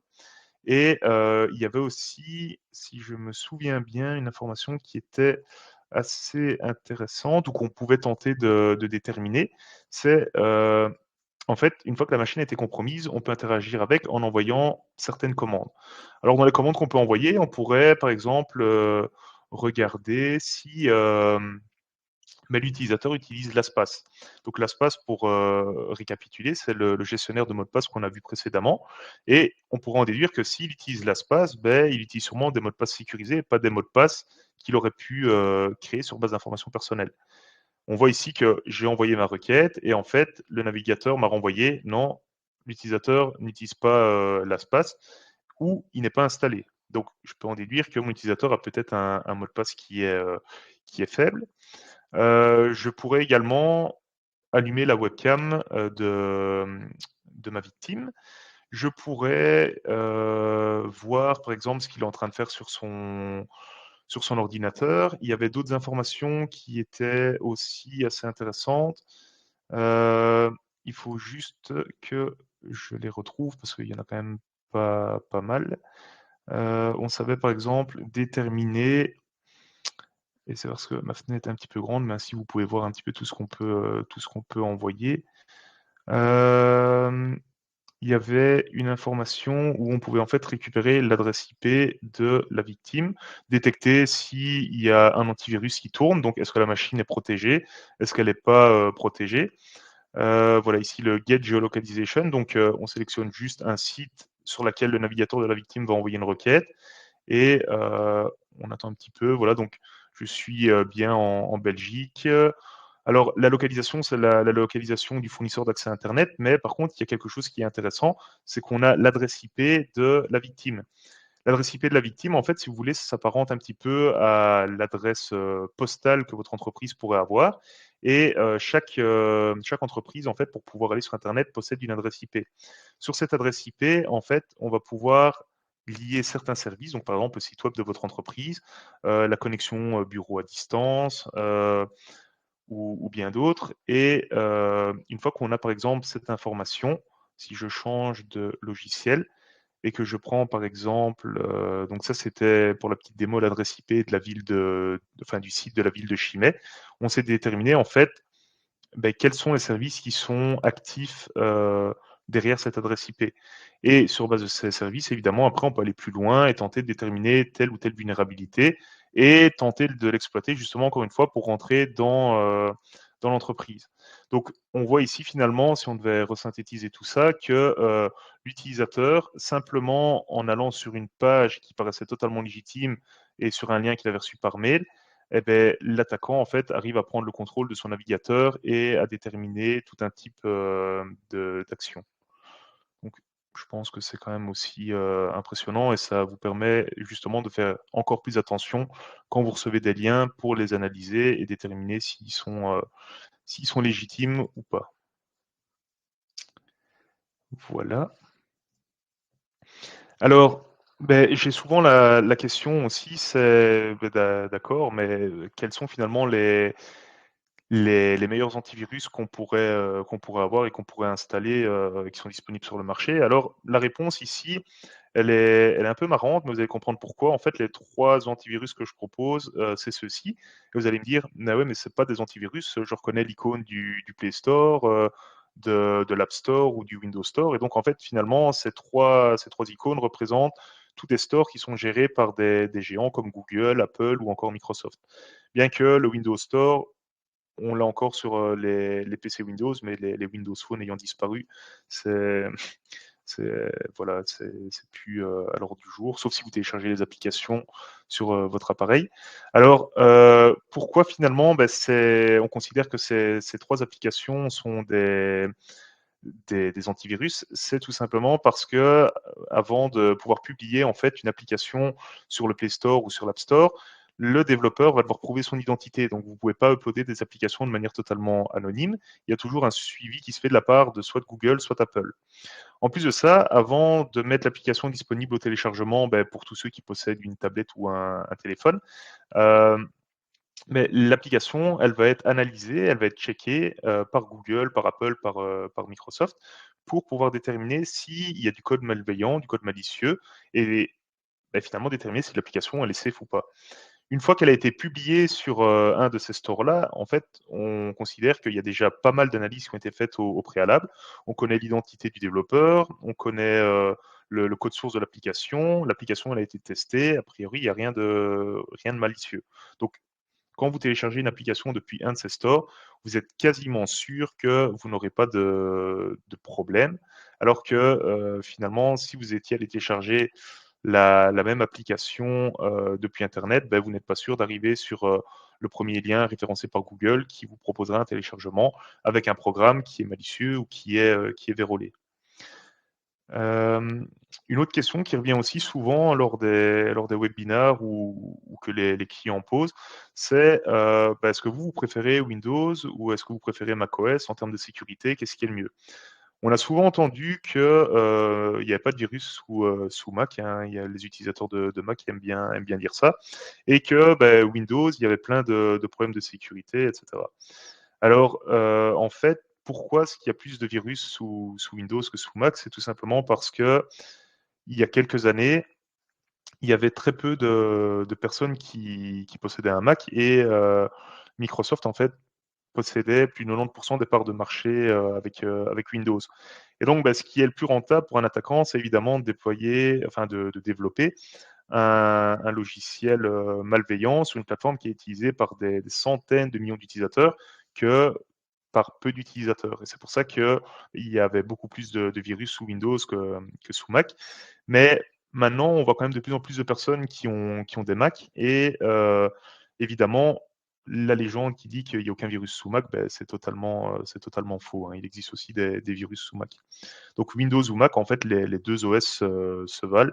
C'est vraiment en fonction de votre affinité et en fonction de ce que vous allez en faire. Euh, Finalement, c'est assez marrant aussi quand on pose la question Windows ou Mac, ben, on a envie de répondre non, ce serait plutôt Android et iOS. Pourquoi? Ben parce que en fait, sous Android et sous iOS, il y a également des checks qui sont faits. On ne peut pas installer normalement n'importe quoi. Et en fait, on a des mises à jour de sécurité qui sont poussées de manière continue. Et la plupart du temps, l'utilisateur ne doit pas se soucier de les faire. Donc, il y a juste un rappel où il clique pour les faire. Et ces mises à jour, elles sont poussées. De plus, si on coupe ça avec les différents stores où vous pouvez télécharger les applications, quand vous téléchargez une application, en fait, vous allez directement au lancement de l'application avoir un menu où vous allez sélectionner vous-même ce à quoi l'application va avoir accès. Donc, est-ce que l'application peut accéder à mon micro? Oui, non. Est-ce qu'elle peut accéder à ma caméra? Oui, non. Est-ce qu'elle peut accéder aux données de mon téléphone, au stockage? Voilà, vous avez vraiment une certaine granularité en fait pour déterminer quel accès l'application peut avoir sur votre appareil. En plus de ça, donc les mises à jour, elles sont suivies. De mémoire, je pense que l'Europe a imposé aux différents constructeurs, donc que ce soit les constructeurs de téléphones Android ou à Apple, une garantie légale de support de 2 ans, pendant lesquelles en fait les devices vont recevoir des mises à jour de sécurité en fonction des vulnérabilités qui sont découvertes. Des vulnérabilités, ben, il y en a qui sortent tous les jours, et donc ben, le fait d'avoir un patch qui est release pour tout le monde, bah, c'est assez important. Et là où iOS marque des points, c'est que vous pouvez prendre votre iPhone 7 ou votre iPhone 8. Il a beau être lent, il reçoit toujours les mises à jour de sécurité d'Apple, et évidemment jusqu'à un moment où il ne les recevra plus. Alors que sur Android, on a déjà remarqué que, par exemple, chez Samsung, les téléphones sont supportés pendant 3 ans, et puis vous recevez un petit message qui va vous indiquer à partir de la prochaine mise à jour, il n'y en aura plus, ce sera la dernière. Et donc là, vous êtes vulnérable parce que toutes les vulnérabilités qui vont être découvertes et qui ne seront plus supportées par votre appareil en termes de mise à jour pourront impacter votre appareil. On arrive finalement au dernier point de ce webinaire en termes d'explication de comment se déroulent les nouvelles attaques, hein, les attaques des temps modernes. Donc, si on retrace un petit peu la timeline de tout ce qui a été dit depuis le début, depuis la tentative de phishing où on a le piratage des comptes, le piratage de l'appareil, la compromission de l'appareil, on va arriver finalement au dernier point qui consiste en fait à installer quelque chose sur l'ordinateur de la victime dans le but de faire de l'argent. Donc, le but principal du hacker, évidemment, c'est un but lucratif. Donc, il y en a qui font ça pour le plaisir, pour montrer qu'ils sont forts, qu'ils ont réussi à hacker des machines, etc. Mais la plupart du temps, il y a vraiment un aspect financier derrière, où le hacker va tenter de récupérer une contrepartie par rapport au piratage qu'il a fait. L'exemple le plus flagrant, en fait, c'est le ransomware. Donc, le ransomware, il porte bien son nom, c'est évidemment un logiciel qui va vous demander une rançon, en fait. Pour ceux qui ont déjà été confrontés à ce type de menace, ben, c'est pas gai parce que quand vous vous rendez compte que vous avez un ransomware dans votre infrastructure, il est bien souvent trop tard parce que tous vos fichiers, vos dossiers, vos données sont en train de se faire chiffrer. Et pardon, la seule manière de pouvoir en fait récupérer l'accès à ces données, ben, c'est soit de posséder la clé de déchiffrement, soit de payer la rançon justement pour que le pirate puisse vous donner cette clé.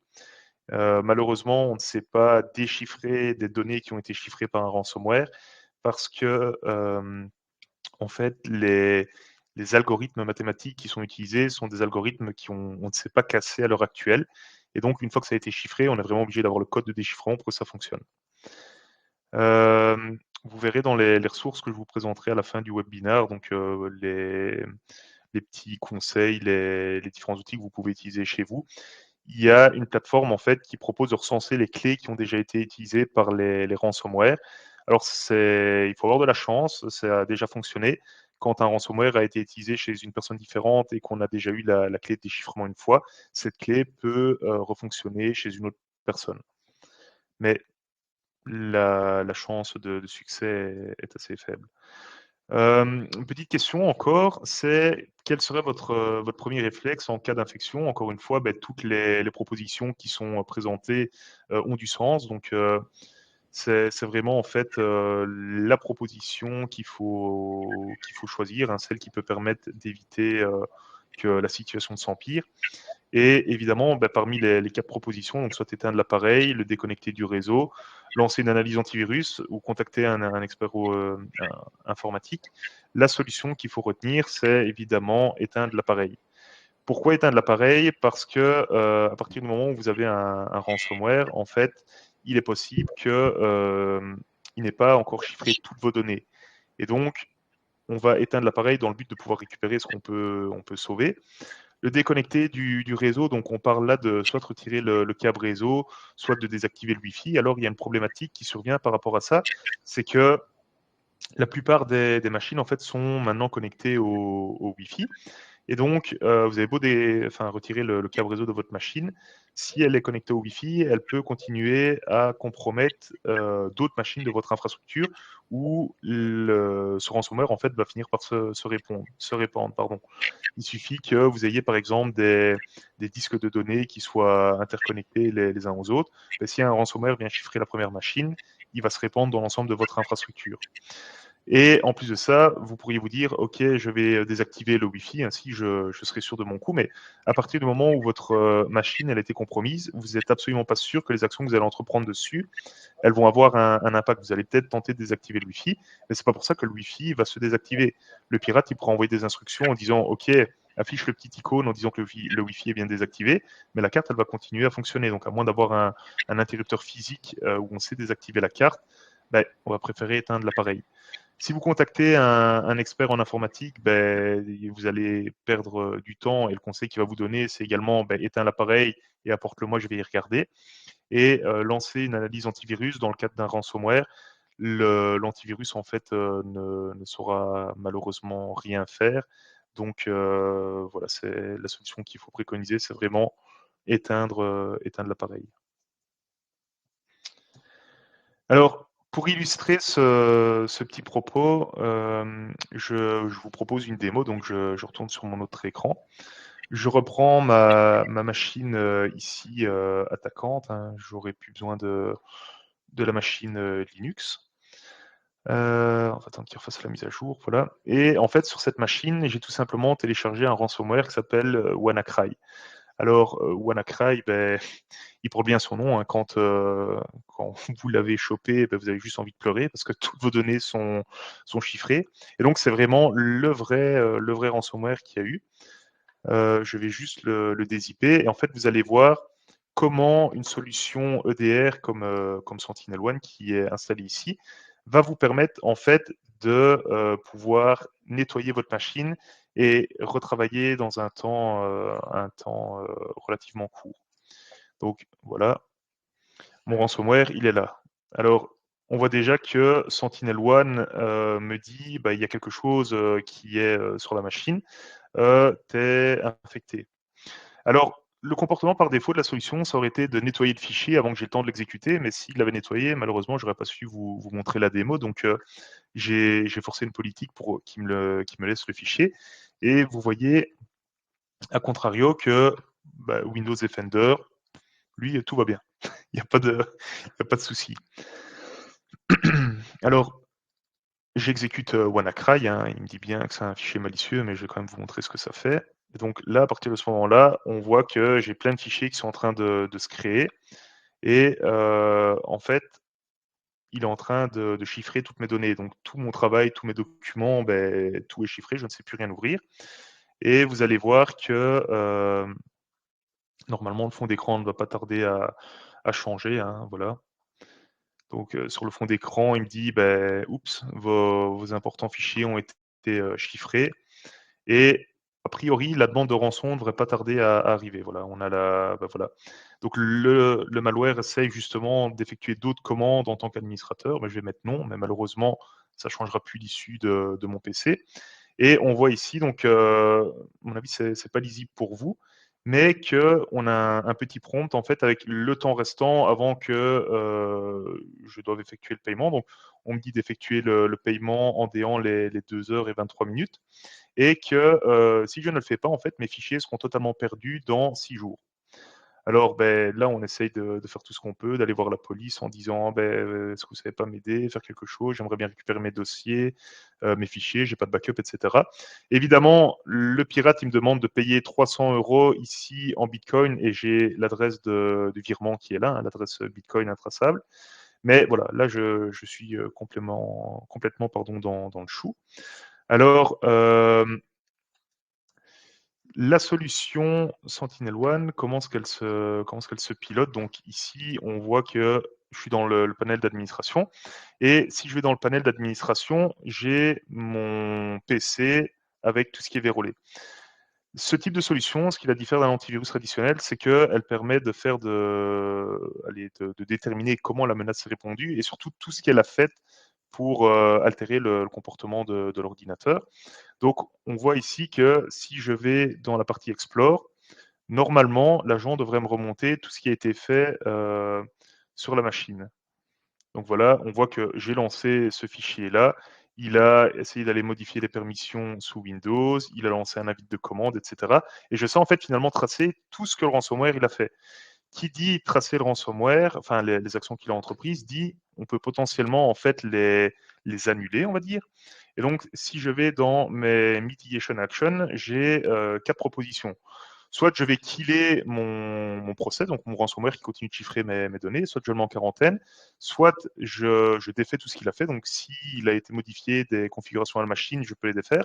Soit je fais un rollback de mes fichiers. Donc, un rollback, il ne va pas déchiffrer les fichiers, en fait, il va les restaurer à un état précédent. Parce qu'au moment où on l'installe, il va en fait faire un backup de ces fichiers. Quoi. Et donc, je vais lui dire de faire un rollback et je vais appliquer mon action. Et là, normalement, on va voir que l'agent ici va recevoir les différentes instructions. Et normalement, le fond d'écran va revenir à son état d'origine.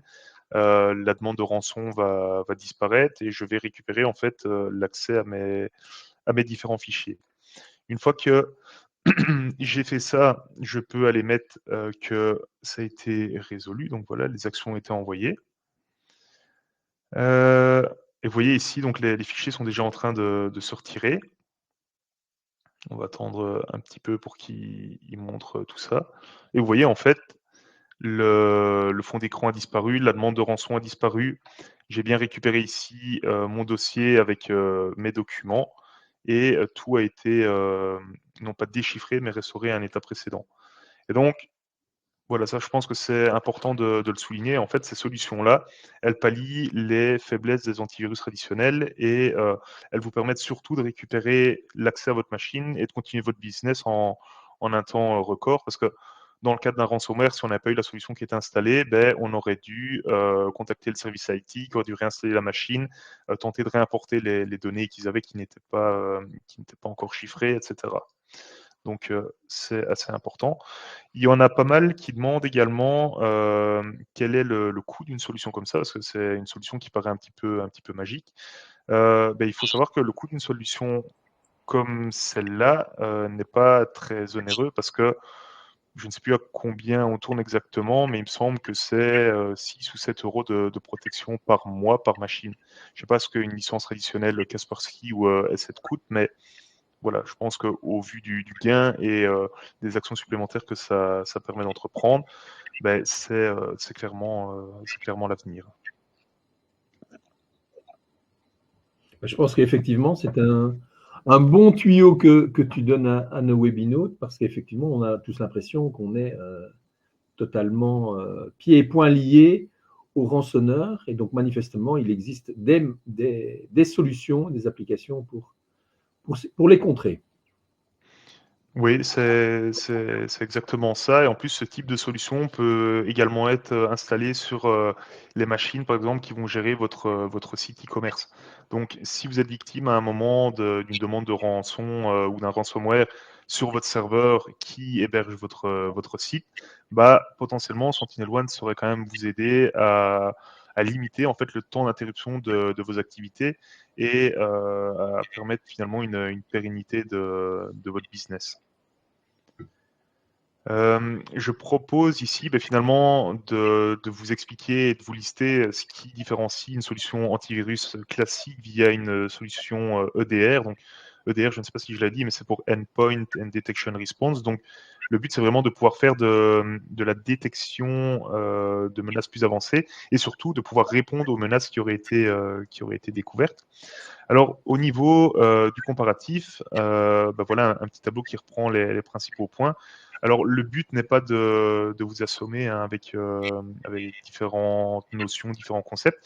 Ce qu'il faut retenir, de plus important, c'est qu'un antivirus traditionnel, il va détecter en fait des virus sur base, du fichier qui représente cette menace et ce fichier, en fait, il a une certaine signature et donc quand vous voyez par exemple, S7 ou Kaspersky qui fait, sa, sa mise à jour de base de données virale, en fait, il va juste aller télécharger les derniers échantillons qui ont été découverts dans le monde. Une solution EDR, elle ne se base pas sur justement ces signatures de virus, elle va en fait se baser sur l'analyse comportementale de ce que va faire l'application. Dans le cadre du ransomware ici, le ransomware, qu'est-ce qu'il fait? En fait, il chiffre des données, donc il va modifier plein de fichiers à la volée dans le but de les rendre totalement illisibles ou inexploitables. Et SentinelOne, ici, la solution va détecter, oh là là, il y a un truc bizarre qui se passe, il y a plein de fichiers qui sont modifiés en même temps. En plus de ça, il y a peut-être des commandes que le ransomware essaye d'envoyer justement pour supprimer telle ou telle configuration. Et donc lui, il va monitorer ça et il va permettre justement de dire, là, il y a une menace sur la machine. Le gros avantage aussi quand on fonctionne de cette manière, c'est que l'EDR en fait est capable de déterminer des menaces que l'antivirus n'a peut-être pas encore vues, donc qui n'ont peut-être pas encore été recensées. Si moi demain je décide de développer un ransomware, s'il y a personne qui s'est fait avoir par le ransomware, il y a bien une victime qui va qui va l'avoir. Et malheureusement, ce sera quand cette victime aura été infectée que l'antivirus va reporter la signature du logiciel que moi j'aurais développé. Une solution qui ne se pose pas quand voilà, on analyse le comportement de la machine. Et alors les gros autres points, c'est vraiment de pouvoir prendre action sur ce qui a été détecté et de restaurer les fichiers à un état précédent, de défaire ce que le malware a fait, chose qu'un antivirus traditionnel ne permet pas de faire, étant donné que l'antivirus traditionnel, lui, il va juste proposer de supprimer la menace, entre guillemets, et de mettre le fichier en quarantaine. Mais s'il y a des valeurs de votre PC qui ont été changées, malheureusement, il ne sera pas capable de défaire en fait ce qui a été fait. Donc c'est vraiment ça qu'il faut qu'il faut retenir de cette petite comparaison et de cette petite démo. Alors, selon toi, les solutions EDR, ils vont remplacer à terme les antivirus, de la façon dont tu le présentes? Alors, pour moi, oui, c'est clair que ce type de solution, c'est vraiment l'avenir. On voit déjà des solutions comme S7, par exemple, qui essayent justement d'intégrer de l'EDR dans leurs antivirus. Alors, il y a une problématique qui se pose avec ça, c'est que S7, c'est quand même un antivirus, je pense, que tout le monde connaît et qui existe déjà sur le marché depuis de nombreuses années. Et donc, en fait, ce qui se passe, c'est que les développeurs d'S7 essayent de venir remettre des surcouches sur une solution existante dans le but de faire pareil que des solutions EDR. A contrario, Sentinel-One, si je ne me trompe pas, maintenant je ne suis pas sûr de ma date, mais je crois que c'est une solution qui a été développée en 2016 ou 2017. Et donc, c'est assez récent et eux ont directement en fait inclus l'analyse comportementale dans leur méthode de détection. Donc, on n'est pas sur des modules qu'on va venir essayer de faire cohabiter avec d'autres modules plus vieux qui auraient été développés dans le passé. On est vraiment sur du développement neuf, quoi.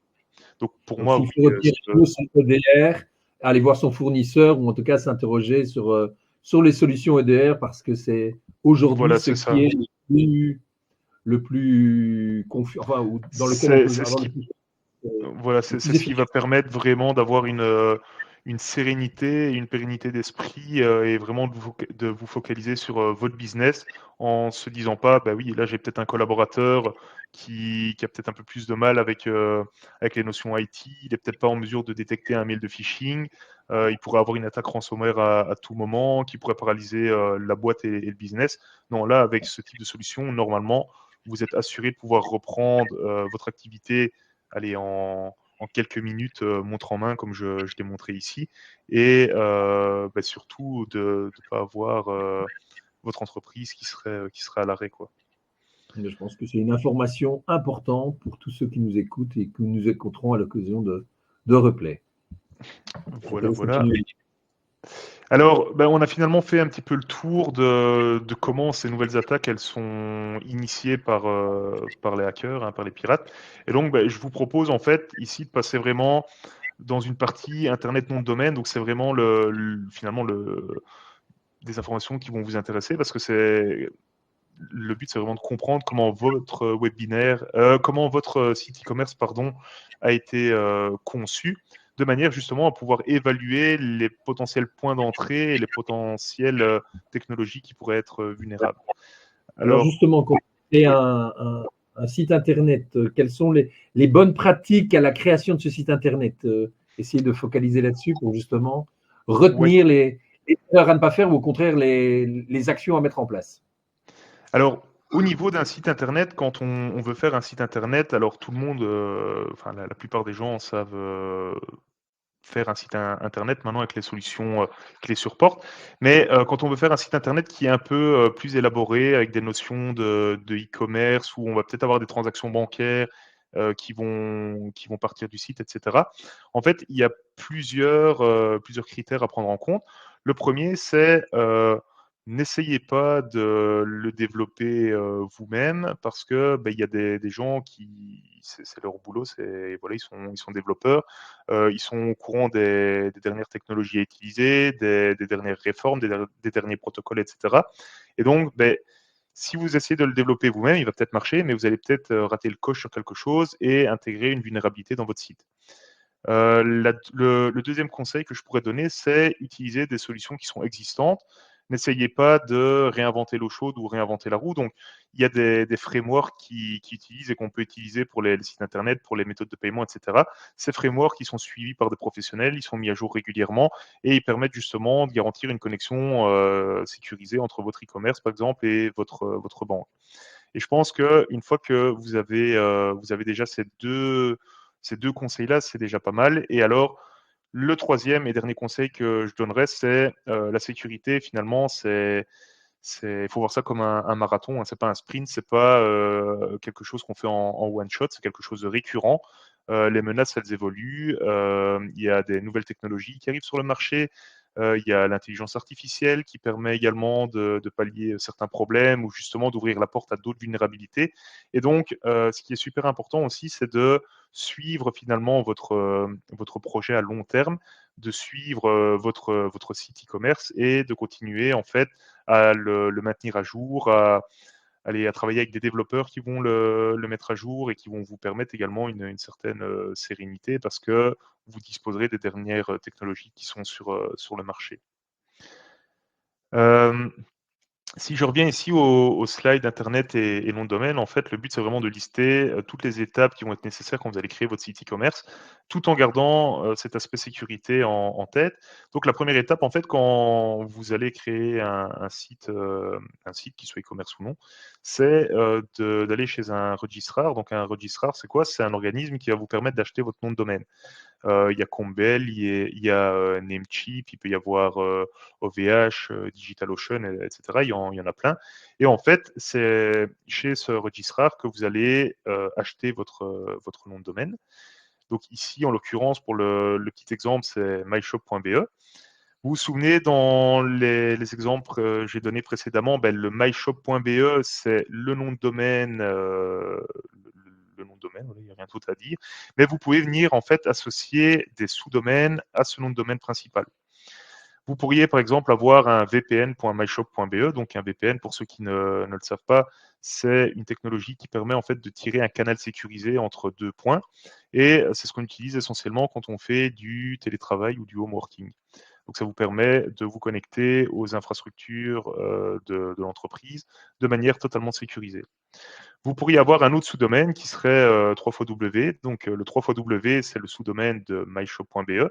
Et ce sous-domaine, typiquement, il serait là pour héberger en fait votre site internet, votre site e-commerce. On pourrait imaginer en fait un troisième service externe. Donc ici, le nom de domaine n'est pas remis, mais en fait, on utiliserait votre nom de domaine pour pouvoir avoir accès à des services email, par exemple. Dans le cas de Microsoft 365, ce serait pour avoir les mails qui utilisent votre nom de domaine myshop.be. Et pareil avec Google Workspace. Je peux également vous faire une démo. Si j'ouvre par exemple mon terminal ici, en fait, il y a des manières toutes simples de voir où les mails sont hébergés. Alors, si j'utilise une commande assez simple, voilà, qui est celle-ci, et qui devrait me retourner quelque chose, voilà. On voit que, par exemple, ici, dans le cadre de ACO, donc qui est le domaine que nous, on utilise, moi, par exemple, les mails sont gérés par Google. Et donc, quand j'envoie un mail, j'ai évidemment mon adresse mail p.michaud@aco.be, mais j'utilise les serveurs mail de Google pour recevoir et envoyer mes mails. Il faut savoir que vous pouvez également acheter en fait des services mail directement chez votre registrar. Donc, par exemple, OVH propose ce type de service. Le problème, c'est que en fait, si vous pouvez le faire, les pirates peuvent le faire aussi. Et l'inconvénient de prendre directement les emails depuis le registrar, c'est que quand vous allez envoyer un mail à votre client, le plus souvent, il va tomber dans ses spams. On n'a pas toujours envie que nos mails se retrouvent dans les spams des clients. En plus, ça décrédibilise un petit peu le truc. Donc, nous, on avait utilisé, on utilise actuellement Google Workspace pour la gestion des emails. Mais voilà, toute autre solution fonctionne également. Et alors, on va pouvoir avoir aussi le hosting provider. Donc, si je suis tout le chemin logique pour votre site e-commerce, vous enregistrez votre nom de domaine, vous avez myshop.be, vous déterminez un sous-domaine sur lequel il va être accessible, donc le 3xW, et alors votre site e-commerce, il va devoir être hébergé quelque part. Donc, on va avoir besoin d'espace de stockage sur lequel il va y avoir, si vous voulez, les fichiers, le code de votre site. Donc, Wix, c'est aussi un provider qui est assez connu. En fait, il est connu pour sa simplicité, étant donné qu'on peut créer son site juste en faisant du drag and drop d'éléments. Hein. On les bouge directement sur la page. On n'a pas besoin de connaissances de développement pour faire son site. Mais voilà, il existe également plein de fournisseurs différents. Alors, finalement, après, une fois qu'on a vraiment toute la chaîne logique de ces technologies, on va retrouver l'utilisateur et on va voir comment il interagit avec le site e-commerce. Alors, l'utilisateur, ce qu'il va faire, c'est il va effectuer une requête DNS au niveau du registrar. La requête DNS, en fait, c'est tout simplement pour savoir où est localisé votre site. Donc, je ne rentre pas dans les détails, mais la réponse qu'il va recevoir de ce service, c'est mon site, il est là-bas. L'utilisateur, une fois qu'il a cette réponse, il va envoyer directement une requête vers l'adresse de votre site. Ben, il va utiliser HTTPS, hein, donc, qui est le protocole version sécurisée. Il va peut-être vouloir vous envoyer un mail, et donc là, il va utiliser un autre protocole qui est le protocole SMTP. Et vous voyez finalement qu'on multiplie en fait les mécanismes. Et donc, ben, c'est bien de se poser quelques questions une fois qu'on a tout ça en tête. C'est au niveau du registrar, qui a un accès? Est-ce qu'il n'y a que moi? Est-ce qu'il y a quelqu'un d'autre dans l'entreprise? Est-ce que quelqu'un pourrait se tromper dans la config et justement créer une vulnérabilité? Est-ce que au niveau de mes emails, j'ai de l'authentification multifacteur qui est activée? Si c'est pas le cas, ben, je devrais peut-être la mettre en place parce que ça m'ajouterait un niveau de sécurité supplémentaire quand je vais aller consulter mes mails. Est-ce que au niveau du provider, c'est hackable? Est-ce qu'il y a des vulnérabilités sur Wix? Peut-être que dans 2 jours, on entendra qu'il y a une vulnérabilité qui est sortie et qui permet de prendre le contrôle du site. Est-ce que l'utilisateur est vulnérable? Ça, c'est aussi une question qu'on peut se poser parce que si toute votre chaîne e-commerce est sécurisée, mais que l'utilisateur est vulnérable, ben, si quelqu'un vient à pirater l'utilisateur et que l'utilisateur a par exemple un compte pour commander des choses sur votre e-commerce, il pourrait tenter d'injecter du code malicieux et de détourner en fait votre site. Euh, Est-ce que le HTTPS est mis en place partout? Est-ce qu'il n'y aurait pas sur mon site internet un formulaire que je dois remplir avec des informations personnelles qui sera en HTTP et donc où les données transiteraient en clair sur le réseau? Est-ce que mon serveur SMTP est bien configuré? Voilà, c'est des points auxquels il faut prêter attention. Alors évidemment, ben, pour vous aider, des spécialistes en IT sont disponibles, hein. C'est pas vous qui allez savoir déterminer est-ce que mon serveur mail est bien configuré, etc. Mais vous pouvez y penser et le cas échéant, demander à votre prestataire, ben, tiens, voilà, j'ai suivi un webinaire, on envoie des mails depuis mon adresse eric@myshop.be et donc ben, comment c'est configuré? Est-ce que il n'y a pas des choses à améliorer? Donc c'est tous ces petits mécanismes il faut garder en tête. Être averti Voilà. de quoi on parle Oui, et ensuite faire appel à un professionnel.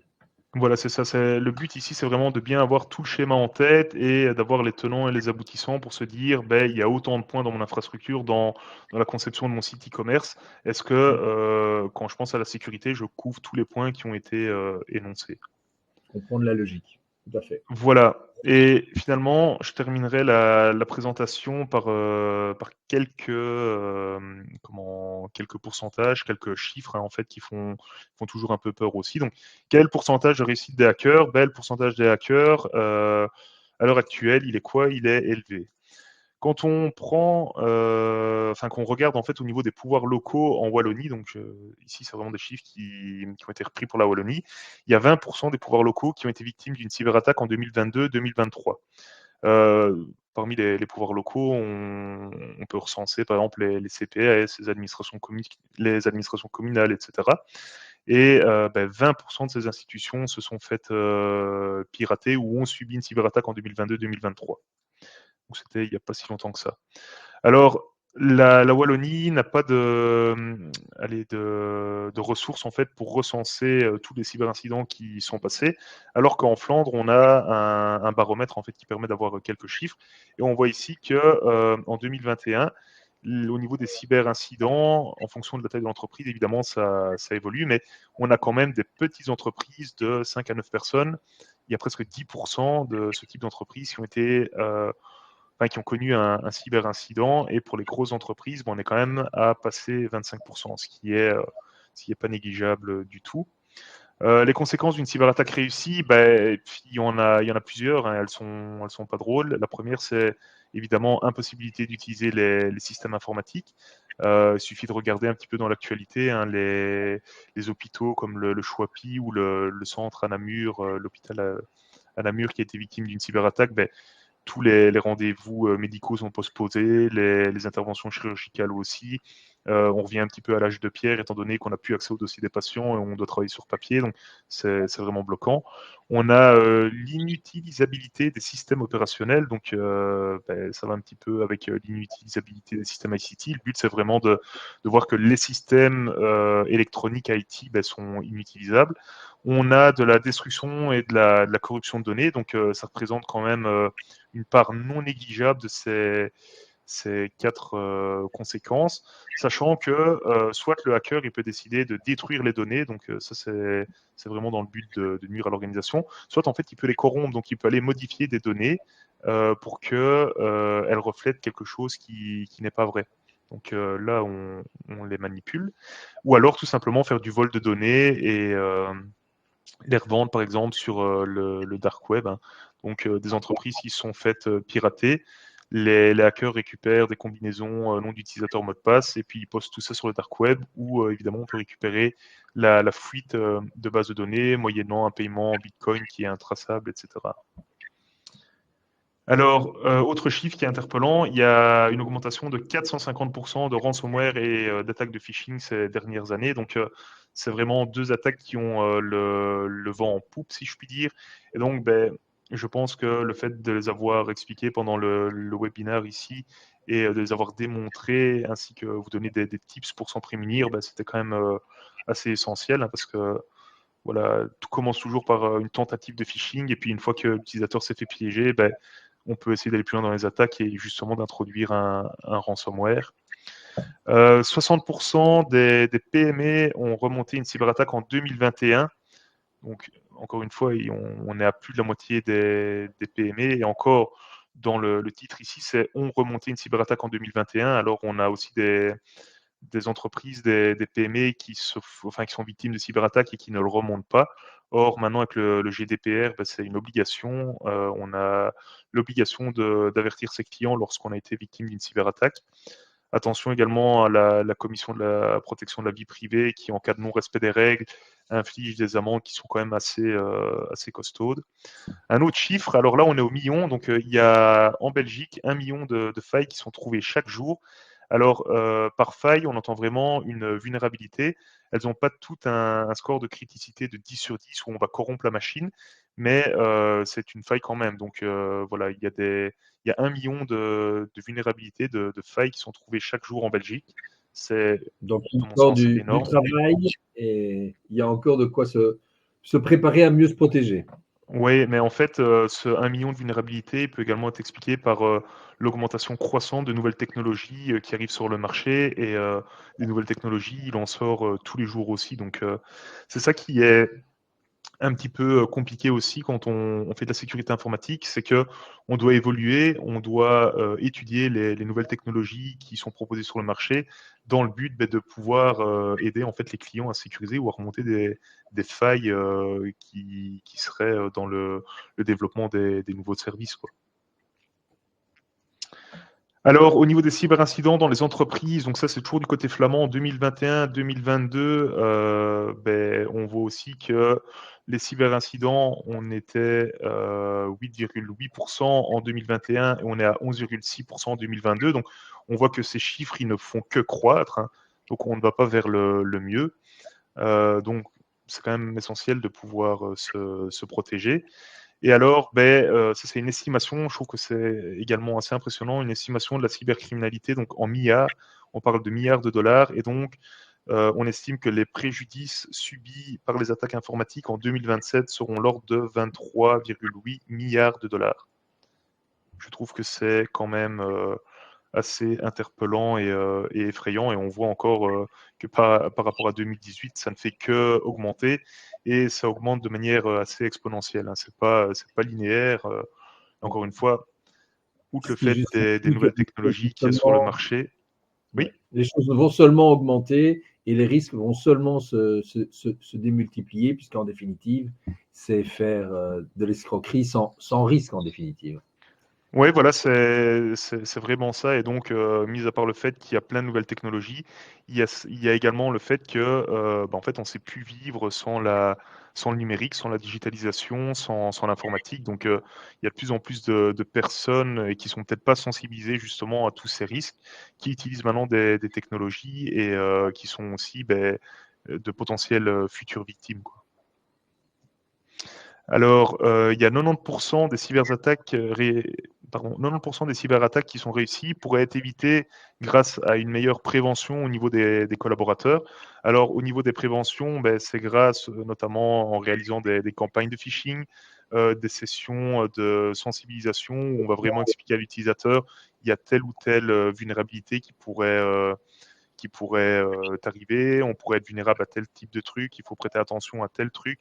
Et donc, voilà, je pense que, étant donné que le maillon humain, on a beau mettre autant de machines qu'on veut en amont de l'entreprise pour assurer une meilleure protection, je pense que si le maillon humain n'est pas conscient de comment en fait il peut réagir ou pas en cas de tentative d'escroquerie, en fait, on peut bypasser tous les mécanismes on a mis en place, quoi. Alors, je terminerai sur là-dessus. Je terminerai là-dessus. Sur là-dessus, c'est pas très français.